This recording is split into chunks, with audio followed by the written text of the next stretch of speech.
waiting for heroes? Are you waiting for sunsets? Hey guys, welcome back to another Q&A question weight loss series. Today's question is about intermittent fasting. So people ask me a lot about this. I have, expressed that I think intermittent fasting is beneficial in the past, and I just wanted to talk about it a little bit today. So there's different diets that promote intermittent fasting. Like, I think the warrior diet is one where you pretty much don't eat all day and you have one meal at night. There's also the 5-2 diet, I think it's called, where you eat like as many calories as you can for 5 days, and then 2 days you eat 500 or something like that. So intermittent fasting isn't like something new. It's something that we have done our whole lives. It's something that, the body naturally does.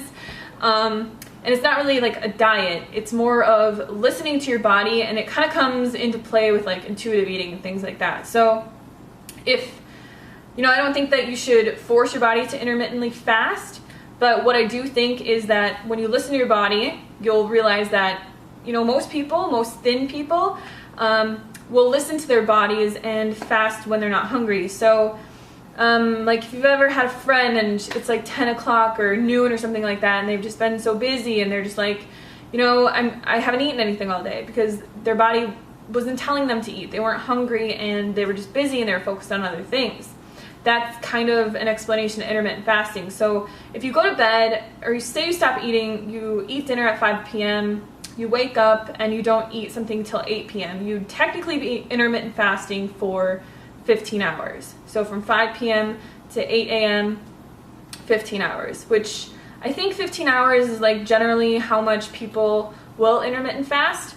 The biggest thing with this though is people are very brainwashed from diets, from the media, from having to eat 10 mini meals every single day, or else your metabolism is going to slow down and you're going to die, right? Like, we've all heard that you need to eat 10 times a day and you need to eat consistently or your body's going to go into starvation mode. So the only thing that I really have to say about this is just listen to your body. So if you wake up in the morning and some diet or some person or whatever is telling you that you need to eat at 5 o'clock in the morning or else you're gonna go into starvation mode and die, but you're not hungry, like, just eat when you're hungry. So wake up in the morning, drink a bunch of water, get your body hydrated, and then wait until you are hungry to eat your first meal. Your next meal, wait until you're hungry to eat your next meal.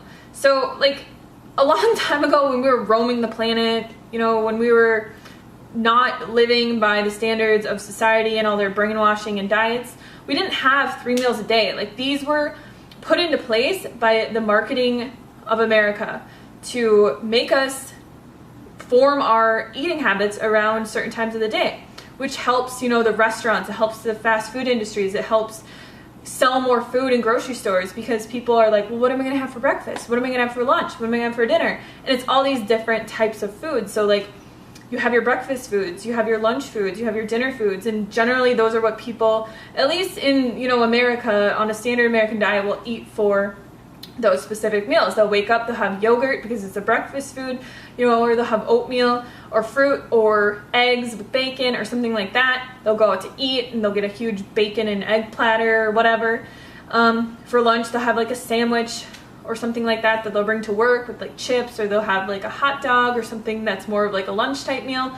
And then for dinner, they'll make something at home that's like a stew or pizza or whatever. So it's really just American marketing tactics that have placed meal times around everything.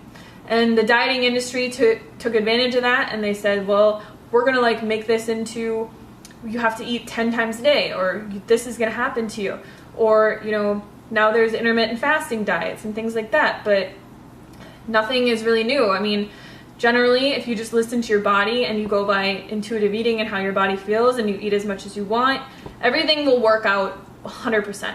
So I wouldn't say like force your body to intermittently fast. I mean, it is good to not eat right before bedtime or anything like that, but just make sure that you're eating enough at dinner, that you're full and satisfied, and that you can go to bed and not be like starving. And then when you wake up, drink a quart of water, do a couple things, and then once you feel hungry, eat. And then once you feel hungry again, eat. So don't force your body to intermittent fast. It's just something that we naturally do day to day, and I think that that's the healthiest way to go about it. So thank you guys for watching this video. Leave your comments and questions about intermittent fasting below, and I will see you guys tomorrow. Bye!